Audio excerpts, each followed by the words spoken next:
Fala aí, rapaziada. What's up, everybody? This is Victor Doria here with you guys. It's been a while. I didn't record any videos because I didn't have any content, any expressive content to put out.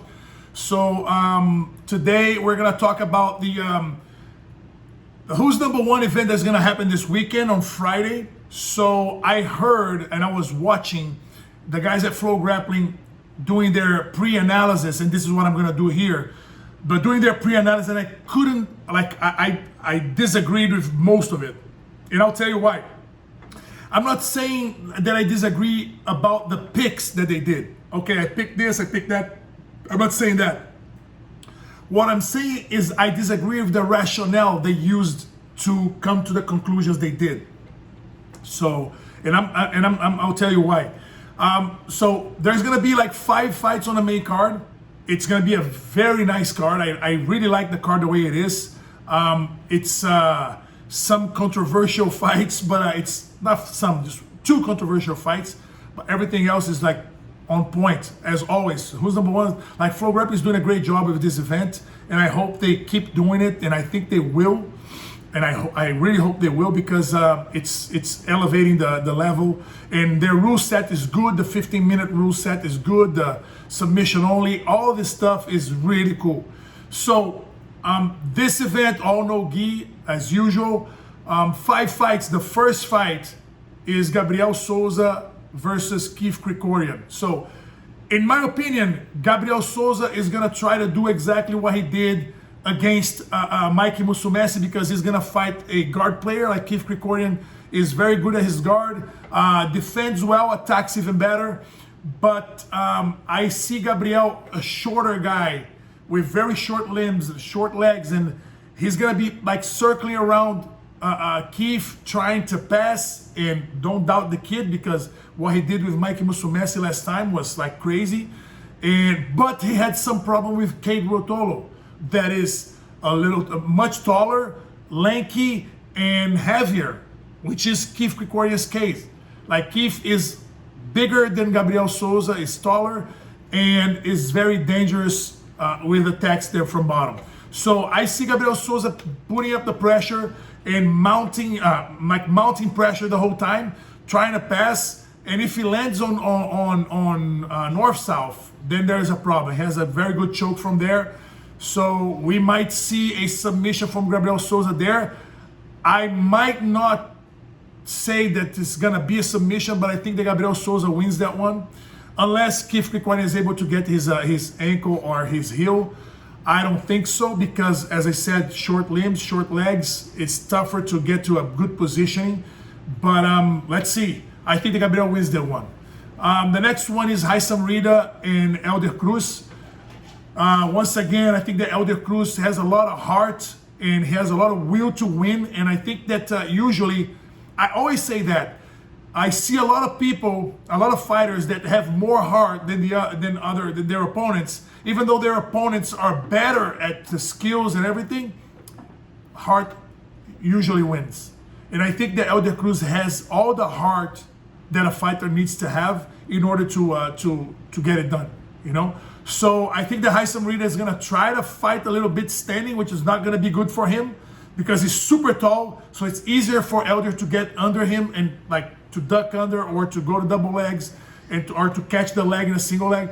Anything wrestling, Elder Cruz is probably winning that one, that battle. If he goes to the floor, goes to the ground, I see Haysam Rida trying to keep Elder at a distance, but once again, Elder Cruz will bring a lot of pressure. El Monstro is really strong. He's gonna be like piling up those attacks and trying to pass. And once he lands on side control, that must be like, he could get a submission once again, because Haysam Rida has very long arms, so they're easier to catch than shorter arms. We might see an armbar there, or a choke from the back. A rear naked choke wouldn't surprise me from Elder Cruz. I don't see Haysam Rida winning this one in any way, shape, or form. So I really think that Elder is gonna get the best of it and win that fight. Third fight, which is the most controversial one for me, is Nicolas Medeiros against Ronaldo Maidana. Okay, so this analysis is gonna take a little more time.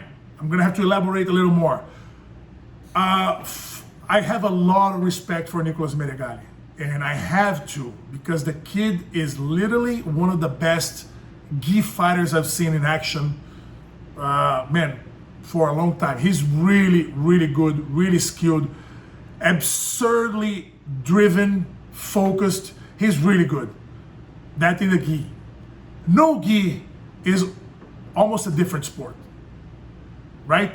So with that said, I don't see Medegali contending or being able to beat a guy like Arnaldo Maidana, which has a lot of fights at no-gi, beat a lot of big names, won a lot of tournaments, and has been fighting in no-gi for just as long as he's been fighting the gi, if I'm not mistaken. He's always been there in the no-gi scene.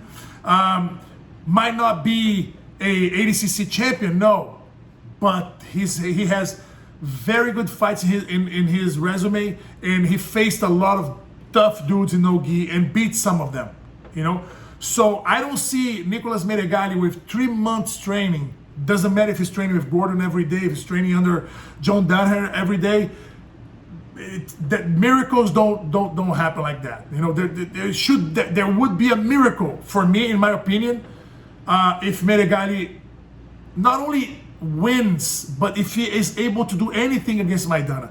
The only chance I see Medegali getting is if he gets close guard and Maidana, when he's trying to pass, gives him a triangle or something like that. But other than that, I don't see Medegali threatening Maidana in any part of the fight, or if Maidana gets tired, which happens a lot too. Maidana, I wouldn't say he has a huge cardio, but I think that he has enough cardio to beat a guy that doesn't know how to fight no-gi yet. Medegali could become a great fighter. I don't think it's now. I don't even think it's gonna be on ADCC. I don't think it's gonna be ready for ADCC yet, especially in ADCC rules, which favors a lot the wrestlers. I don't see Medegali doing great there, but that's what I'm saying. That's my opinion. I might be wrong. I don't think I am, but I might be wrong. We'll see on the fight, you know. I don't need to, once again, I don't need to say how much respect I have for Medegali, but I also respect Maidana a lot, and I respect his resume. I respect his history in no-gi, and I think that he's gonna get the best of it. I don't see, he might, I think that Maidana is over motivated because it's a huge name, and FlowGrap has been building Medegali's name in no-gi for no reason. I mean, because he's training with John Danaher, training with Gordon, so it's already there. They're always, they're in Austin and all that stuff, you know, so it makes sense that they're pushing everything to Medegali, and the odds, not the odds, but they all bet on Medegali. I would just say, man, I don't see a chance that Medegali can beat Maidana, especially because Maidana is training with Elder Cruz as well. They're both training together. They're both fighting in this card. I really do not see Medegali beating Maidana there. I think that Maidana will win, and it's not going to be that difficult. But I might be wrong. I don't know. Let's see. I'll be there. You know. Next fight, which is the co-main event, Michael Galvão against Dante Leon. That for me is the best fight there. Mainly because Mika is gonna face one of the toughest guys he ever faced in his life. And especially in no-gi, the only guy that I would say that is the same level that Dante Leon that already faced Mika was Pedro Marinho. The other ones are really good, like William Tackett's really good, Andrew Tackett's really good, Jacob Couch, not as good, but good too, a good contender. Oliver Taza, so-so, but like I think this is Mikael's biggest challenge at no-gi. And what a challenge. Dante Leon is a monster. ADCC veteran, medalist. No, I think he lost on the third place, right? On 2019. I think he lost to Gary. He might have lost to Gary, I think, on 77. That's what I think. I think so, yeah. So, anyway, Dante Leon is a monster. He beat Tai Ruotolo. He beat a lot of tough dudes, and he's always super strong. His standing game is great. His wrestling is really good. His passing is good. His guard, even though he doesn't look like a guard player, his guard is really aggressive. I see Mikhail winning this fight just because Mikhail brings a lot of heat, a lot of pressure. He's gonna be like spinning around, trying to pass, bringing the pressure, like trying to wrestle. If Dante wants to wrestle, Mika's gonna wrestle. If Dante wants to play guard, Mika's gonna try to pass, and it's gonna be like spinning all over him to like wear him out. Wear him out? Yeah, wear him out. So that's what Mika should do, in my opinion, to win that fight. I'll be there, I'll be watching. I'm not gonna be coaching him, his father is gonna be doing that. But that's my opinion on the fight. I think that Mika will win. I can see a submission coming if Mika is able to get to his back, to Dante's back, and choke him out.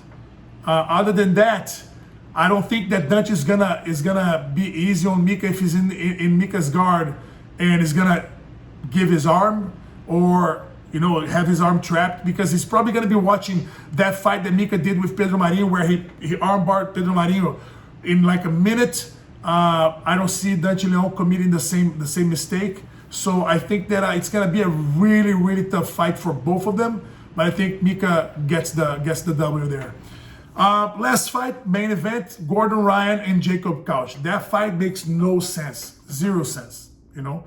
Jacob Couch is not a contender for Gordon. I mean, like 95% of people on earth are not contenders for Gordon Ryan Nogi, especially in this rule set, which there's no points and you can do whatever. So 15 minutes, which is a long fight. Is it 15 minutes or is it gonna be 30 minutes? I don't know. I think that the main events, the main fights are 30 minutes. Well, if it's 15 or 30 minutes, it doesn't matter.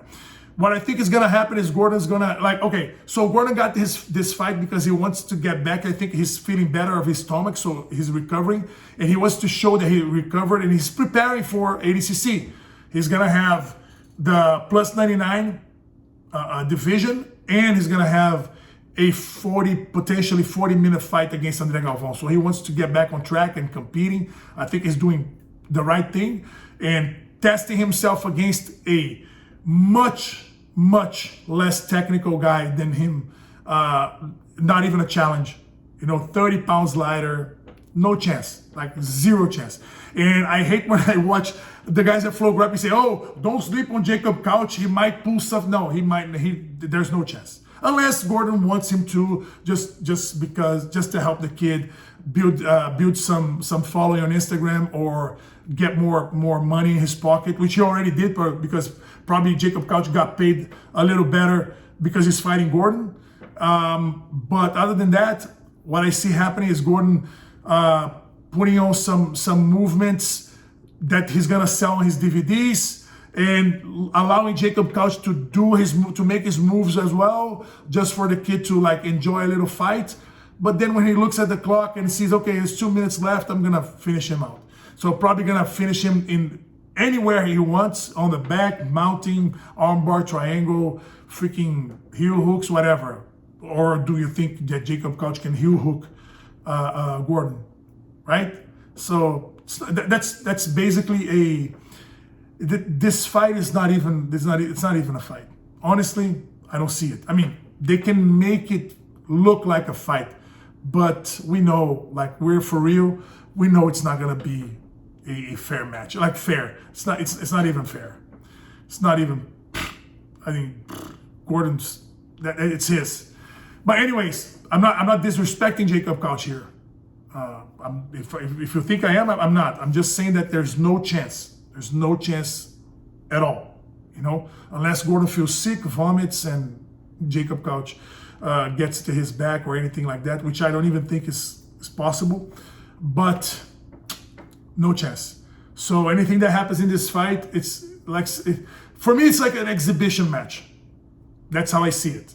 And with no disrespect meant, but I don't see any chances. I'm not saying that Jacob Couch is not capable of winning fights. He's just not capable of beating Gordon, which is not a dishonor, because, as I said, 95% of the people or the fighters on earth would be able to beat Gordon at this moment, So that's it, guys.